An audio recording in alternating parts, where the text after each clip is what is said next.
네. 그럼 다음은 이 라운드 상으로서 그 야당 쪽입니다.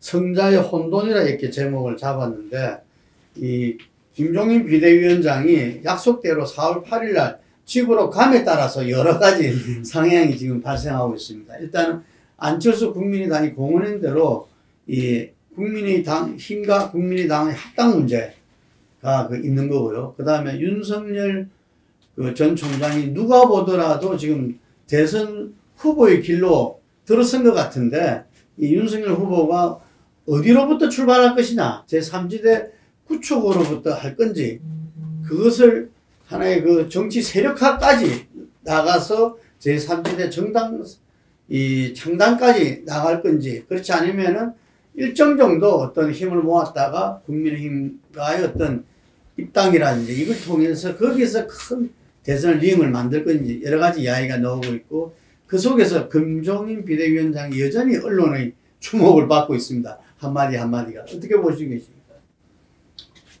자, 보수가 이제 뭐 사람만 있으면 대선은 이기는 게임인데 사람이 없고 그게 이제 윤석열 전 총장이 이제 자리를 잡고 있는데, 제가 봤을 때 지금 45일쯤 됐죠. 윤 총장이 총장을 그만두고 나온 지가.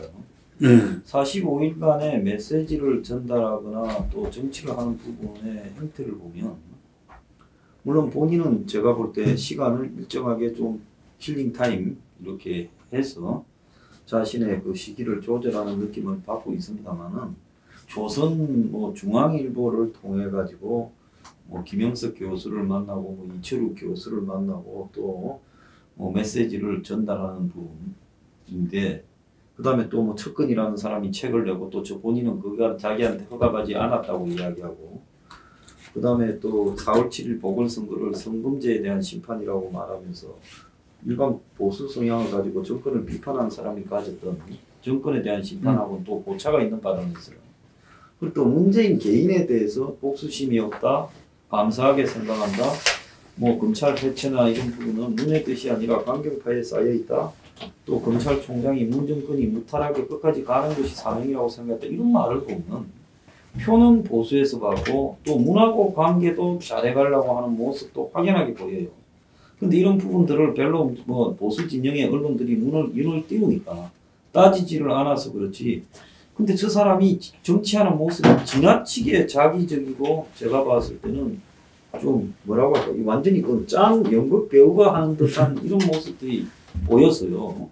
저런 실력으로 본격적으로 등판하면 옛날에 반기문이나 뭐 그런보다 낫겠는가, 제가 봤을 때는 저 얼마 가겠는가 이런 생각이 들어요. 그리고 뭔가를 의식하면서 짓눌린 듯한 느낌이 들면서 굉장히 이상한 정치를 하는데, 제가 봤을 때 이런 게 다 신경 쓰이면 이렇게 정치판을 어지럽히지 말고 정치를 안 하는 게 맞고, 하려고 나왔으면 명확한 메시지를 전달하고, 그 메시지의 출발은 문 정권에 대한 자기 판단이 명확한 출발이라는 거예요. 근데 문하고도 크게 등지지 못할 뭔가가 있고, 그렇다고 또 표는 보수에서 받아가는 이 이중성이 언제까지 갈 거냐. 저는 솔직히 말하면 미천이 드러났다고 보고요. 저는 개인적으로는 끝까지 뛸 변수로서 생각하지 않습니다. 이 대선 링에서 끝까지 있을 것 같지 않다. 네? 미천이 드러났다는 이야기는 최근에는 어디도 없는 이야기인 것 같아요. 윤석열 미천이 드러나. 사람들이 대체로 아부하는데 나는 좀 빨리 이야기하는데. 빨리 이야기하는데. 대체로 맞잖아. 네. 복 소장님. 뭐 미천이 드러났는지 아니면은 오히려 더 정치인이 돼갖고 정치적 발언을 하고 앉았는지, 그거는 사실 윤석열에 대한 판단 자료나 뭐 그런 거는 잘 못하겠어요. 내가 뭐 만나보지도 못했고, 지금까지 이렇게 조각조각 나오는 단편적인 기사만 갖고서 판단해야 되겠고, 또 뭐 정치 세력화 아직 그것도 안 보이니 뭐라고 판단하기는 좀 어려운 것 같습니다. 단지 이제 지금 야당 이야기를 하고 있으니, 야당도 뭐 아까 앞에 여론조사에서 야당의 승리라고 하는 거는 6%밖에 안 나왔다. 선거 승리하고 나서 이런 평가서를 받아보는 것은 참 치욕적이죠. 어떻게 국민의힘 6%만이 야당의 승리로 평가를 내리나요? 자, 그러면 현재 야당이 승리를 지금 국민들의 승리라고 인정을 안 해주는 이 판을 어떻게 해석하고 이 당이 거기에 대한 그 적응을 해 나가는지. 역시 거기서도 지금 당 대표 경선 전당대회가 있고 한데 좀 여기서도 아쉬운 게 전번 1년 전 4월달 총선 패배 이후 거기에 대한 진단이나 백서 같은 게 나온 것도 없는 거고, 이번에는 이겼는데 왜 이겼는지에 대한 당내 공식적인 진단이나 뭐 그런 게 없이 또 전당대회로 넘어가 버린단 말입니다. 이렇게 돼버리면은 국민의힘 역시 오히려 20, 30대나 그 중도층은 진보 진영이 조금 더 친화력이 있어요. 보수가 친화력이 떨어질 수밖에 없는데 그 부분에 대한 정확한 진단이나 이런 분석 없이 그게 맞는 당의 어떤 조직이나 이런 데 대한 의사결정 없이 바로 전당대회를 들어간다는 것은 제가 보건대는 상당히 이 국민의힘도 승리를 했음에도 불구하고 이 적인 승기를 당의 에너지로 만들기는 참 어려운 상황이다. 그 과정에 대고 지금 당대표로 지금 등장하는 인물도 지금 뭐 그렇게 많지도 않은 것 같고 초선까지 지금 등장하는 이런 형국인데 뭐 저기 아예 그냥 저기 의견에 무시당하는 저기 민주당보다는 나은 건지는 모르겠습니다만은 현재 초선 의원이 당대표로 나온다고 해서 지금 저기 현재 어떤 그 20, 30대 의견을 반영하는 정당과 그렇게 가는 그런 구조도 아니란 말입니다. 그래서 국민의힘도 지금 선거 이후 대응이 대단히 아쉬운 상황이다. 그런 상황이에요. 윤석열에 대해서는 라운드 4에서 좀 더 구체적으로 이야기하도록 하고요. 좀 야당 전반에 대해서. 일단 뭐 지금 앞서 말씀하신 것처럼 지난 재보선은 저는 뭐 국민의힘의 승리라고는 보진 않습니다. 국민의힘은 이 외형상으로 승리를 했지만 그것은 어떻게 보면 상당히 말 그대로 반사의 이익인데 지금 그 뒤에 지금 국민의힘이 보여주고 있는 모습은 저는 뭐 김종인 이 위원장의 취직이 상당히 일리가 있는 것이 아닐까 생각이 듭니다. 뭐 저는 뭐 김종인 위원장이 이렇게 상당히 자신이 몸담았던 곳에 어떻게 침을 뱉느냐 이야기 들을 정도로 강하게 이렇게 비판하는 부분들은 국민의힘이 이번에 이 재보선에서 이겼지만 앞으로 지금 내년 대선에서의 수권 정당 을 기반을 갖춰서 정권 교체까지 가기는 아직 멀었다고 판단하기 때문에 그런 것이 아닐까라는 생각이 듭니다. 지금 사실은 이 김종인 위원장 빠지고 나서 지금 바로 지금 전당대회로 지금 접어드는 분위기인데 지금 물론 뭐 전당대회 하기 전에 지금 주호영 원내대표를 중심으로 해서는 뭐 지금 통합부터 먼저 하자고 하지만 제가 생각했을 때는 안철수 국민의당 대표가 여기 응할 가능성은 저는 뭐 거의 없다고 보기 때문에 그렇다고 한다면 독자적인 전당대회로 갈 수밖에 없는 상황이다. 근데 지금 이 전당대회에서 지금 주로 뛰는 사람들 또 전당대회 플러스 지금 원내대표까지 보면 결국은 과거 이 10년 전 당내를 그러니까 지금 당권을 쥐었던 이제는 뭐 친이 친박이나 이야기는 거의 안 하지만 과거 지금 그런 식의 분류를 보면 거의 그때 주를 이뤘던 사람들이 지금 다 지금 목소리를 잡고 지금 거의 행사하고 있는 상황이지 않습니까? 그런 사람들의 입장에서 본다고 한다면 어떤 식으로든 이번에 재보선 승리를 바탕으로 해서 정권 교체할 수 있다. 우리 정권을 갖고 올 수 있다는 자신감을 갖고 있는 것 같아요. 그러나 김종인 위원장이 평가하듯이 국민의힘이 지금 정확한 변화, 혁신을 하지 않은 상황에서 이 지금 정권 교체를 꿈꾸는 것 자체가 말이 안 된다는 거죠. 어제 대정부 질문에서 부산시장에 있던 서병수 의원이 그 이야기를 했어요. 지금 박근혜 대통령에 대한 탄핵, 그 부분은 또 강하게 이야기를 했거든요. 물론 3일 이야기를 하면서 탄핵이 잘못됐다는 식으로 이야기했는데, 그런 거부터가 보면 김종인 위원장이 진짜 국민의힘에 대해서 지적을 할 수밖에 없는 것이죠. 그래서 국민의힘이 저는 변화와 혁신도 해야 되고, 또 하나는 무엇보다도 지금 인적 쇄신이 돼야 되는데, 인적 쇄신이 아니고 결국 10년 전에 당권을 잡았던 사람들이 다시 당권을 잡는 그런 행복이라고 한다면 그건 더 이상 기대할 수가 없다는 게 아마 김종인 위원장의 생각인 것 같고, 그렇기 때문에 지금 그 향후 이 지금 야권 대통합을 하는 데 있어서 물론 제1야당이 중심이 될 수밖에 없죠. 그러나 국민의힘의 간판, 국민의힘의 지붕, 국민의힘의 그러니까 덜보 위에서는 될 수 없다는 게 아마 그 김종인 위원장의 생각인데, 저는 뭐 그 생각이 상당히 일리가 있다는 생각이 들고, 그렇기 때문에 문제는 이 국민의힘이 말 그대로 열린 플랫폼으로서의 기능을 위해서 자신의 기득권을 내리느냐 못 내려놓느냐가 저는 향후 관건인데, 지금 현재 당내 움직임으로 봤을 때는 그런 가능성이 별로 높아 보이지 않는다. 그런 측면에서는 상당히, 그래서 지금 민주당이 지긴 했지만 아직까지 대선 국면에서 어느 한쪽의 우위를 이야기하기는 좀 이런 시기가 아닐까 생각합니다. 저는 이번 그 4.7 재보선에서 이 야당 후보들한테 다 보여준 게, 안철수 후보 본인도 스스로 느꼈겠지만 야권 후보 단일화 처음 치고 나왔을 때 안철수 후보가 압도적이었잖아요. 특히 그 국민의힘 후보들과 비교했을 때는 더더욱 그랬죠. 그런데 그것이 이 시간이 경과하고 과정이 하나하나 진행되면서 오히려 그 오세훈 후보한테 단일화 경선에서 졌지 않습니까, 이게. 그래서 그게 지난번에 우리 그 홍영식 소장님이 강조했던 어떤 국민의힘이라는 그 조직의 힘을 갖다가 강조했잖아요.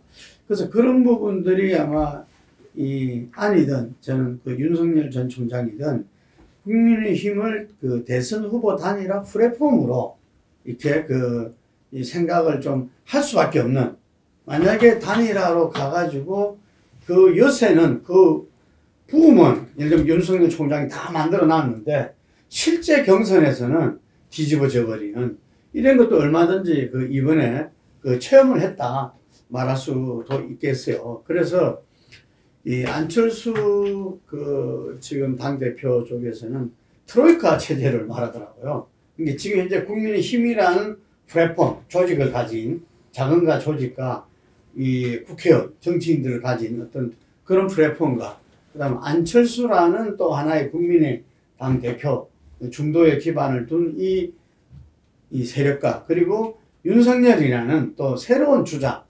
어째 말하면 지금 윤석열 현상은 이전에 안철수 현상이랄 수도 있잖아요. 그래서 요 세 트로이카 체제가 이 혁신이라는 고리로서 서로 대통합이 될 때, 그때 이 야당으로서의 정권 교체가 가능하지 않겠냐. 그래서 그 전제 조건이 어쨌든 국민의힘의 그 가일청 이 혁신에 있다. 이렇게 이야기하는 거죠. 그랬을 때 지금 김종인 비대위원장이 해왔던 어떤 그 호남에 대한 어떤 그 사과, 뭐 무릎 꿇고 참배했지 않습니까? 그런 부분이라든지 또 여성과 청년들에 다가가는 또 사회적 약자를 위한 당이라고 했던 이런 그 혁신의 방향은 상당히 긍정적으로 보면서 지금 현재 국민의힘이 그 방향으로 계속 나아갈 것이냐 말 것이냐 이걸 갖다 지켜볼 수밖에 없다 이런 이야기를 하더라고요.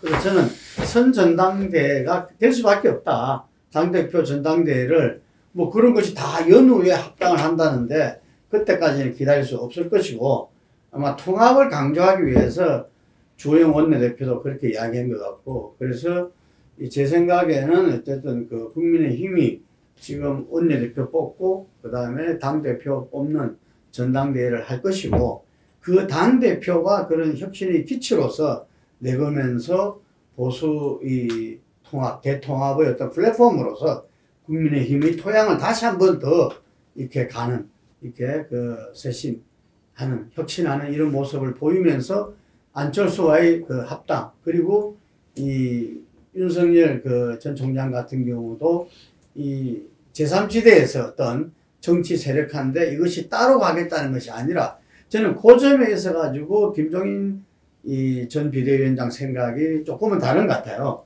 뭐 마크롱을 이야기하면서 어떤 대선 후보에서 어떤 이 새로운 어떤 세력화 정당을 이야기하면서 그 정당과 후보가 오히려 국민들한테 동의를 받을 수 있고 현재 그 보수 정당 그게 따라오게끔 견인하게끔 할 수 있다. 뭐 이런 뜻을 비춘 것 같은데 하여간 그 부분에 그 트로이카 체제에서 좀 각축전이 벌어지지 않을까 하는데 아마 그런 전당대 이후에 그 합당을 하고 그 이후에 윤석열의 제3당이 될지 아니면 이 합당을 위한 정치 세력화 이 조직 정도가 될지 그건 좀 더 지켜봐야 되지 않나 싶습니다. 네. 우리 한 소장님 한 말씀 더 하시죠. 제가 볼 때 그 김종인과 조선중앙이고 뭐 이런 사람들의 좀 형태를 좀 볼 필요가 있는데 윤석열을 볼 때 지금 윤석열을 중앙일보가 특별하게 관리하고 있다라는 부분은 뭐 명확하게 보이고요. 조선일보도 또 띄웁니다. 그런데 이제 이 김종인 저분이 뭐 나갈 때 좀 불편했을 수 있겠죠. 또 자기는 뭐 띄워줬는데 이게 근데 뭐 장이 자기를 예우하지 않고 상인 고문이다 못 들어오게 한다 이런 부분에 기분 나쁠 수 있겠지만 실질적으로 김종인이 잘해서 이번에 선거를 이겼다 이런 거 다 일단 누가 있어도 빗자루만 있어도 이겼을 거라고 저는 보고 있습니다. 그런 입장에서 봤을 때 김종인 대표가 엊그제까지 자기가 또 대표로 있던 정당을 향해서 흙탕물이다 아사리판이다 그러면서 심지어 백조가 가면 오리 된다라고 이야기하면서 윤석열은 가지 말고 제3지대에서 나하고 해야 된다 이런 말을 하고 있는데 도대체 이런 정치를 본 적이 있는가. 며칠 전까지 같이 밥을 먹다가 이제는 서로 침을 뱉고 똥을 싸고 앉았어요. 그래서 내가 볼 때 이거는 정치판이 해도 너무하다 이렇게 보고 있습니다. 그런데 궁극적으로 보면 김종인은 내각제를 원하기 위해서 그걸 하려고 저렇게 열심히 노구를 이끌고 뛰어다니는데 윤석열을 띄운다? 조선이나 중앙이 문정권을 심판하자고 맨날 칼럼 쓰면서 윤석열을 띄우는데 또 내각제에 또 앞장서는 모습도 보여요. 그래서 진짜로 이 보수판의 주요한 플레이어들이 원하는 거는 문정권이 적당히 제안하면 개헌 합의를 해주려고 하는 건가? 아니면 진짜 윤석열이든 누구든 뭐 제3지대든 국민의힘을 독자적으로 해서 그래서 대선을 이기게 하려는 게 목적인가에 대해서 저는 개헌 쪽에 더 방점이 있다고 보고 있습니다. 그래서 지금 국민의힘의 혼란의 원인은요. 쇄신을 안 하는 것도 뭐 대한민국에 쇄신 제대로 한 놈이 누가 있습니까? 상대가 내보다 모질하면 모질한 놈도 이기는 거지요. 그렇지 않습니까? 역대 대통령 중에 사람 같은 게 뭐 있었습니까? 다 뭐 상대가 모질라서 이겼지요. 그러니까 결국은 지금 가만히 보면 국민의힘의 뭐 쇄신의 문제가 아니라 제가 볼 때는 저 당이 개헌을 찬성할 건가 반대할 건가를 갖다 정하고 좀 모질라놨다나 우리 후보들 가지고 해보고 안철수는 들어올 건가 말 건가 최후 통첩하고 정리해가면 되는데 저 당의 안과 밖에 개헌에 대해서 복잡한 생각을 하고 있는 사람들이 뒤섞여 있기 때문에 저 당에 지금 혼선이 일어나고 있다 저는 그래 봅니다. 그리 이야기하시면은 당 안에 있는 분들 그리고 이따 나온 분들이 전부 정치적 이해관계가 다 다양하고 각각일 수가 있다는 이야기로 들리고요. 실제 그 부분이 아마 이번 서울시, 부산시에서 표심으로 보여졌던 민심의 일부가 보여졌던 것하고는 아마 당내에서 그런 생각을 하고 있다면 제가 볼 때는 많이 불일치를 할 겁니다. 결국 만약에 당에 두고 국민들이 생각하는 것하고 다른 생각을 하고 그것도 각양각색으로 다르게 생각하고 있으면은 국민의힘은 제가 전번에도 말씀드렸죠. 플랫폼 정당으로도 역할을 하기가 참 어려울 거다. 어찌됐든 당근은 몰라도 당내에 되고 이번 이후에 당의 역할 이 다음 대선 그다음 있을 지방선거의 당의 역할이라든가 이런 식으로 논점을 좁혀서 접근을 한다면 혁신을 하지 못하더라도 그래도 어느 정도 성과를 낼 수가 있을 텐데 그거를 세력과 정치인 이런 사람들이 정치적 이해관계를 갖고 접근해버리면 굉장히 복잡해지고 플랫폼 정당으로도 역할을 하기가 좀 어려울 것이다. 실제 제가 볼 때는 다음에 이 국민의힘이 국민의당과 통합 여부를 결정 짓고 전당대회를 할지 안 할지는 몰라도 지금 제가 얼핏 느끼는 거는 다음 지도부는 굉장히 약체 지도부가 들었을 거다. 이전에 지금 후보로 거론되고 있는 인물들, 최고위원 이렇게 거론되고 있는 인물들 이렇게 전체적으로 이렇게 보면은 보수 또는 중도를 대변할 수 있는 그런 그 상징적 인물이 눈에 잘 안 띄어요.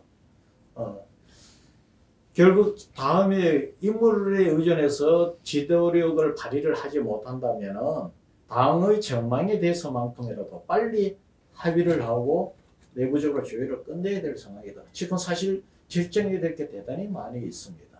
그 이번에 선거에서 큰 특징 중에 하나가 야당의 그 태극기 집회가 없었잖아요. 네.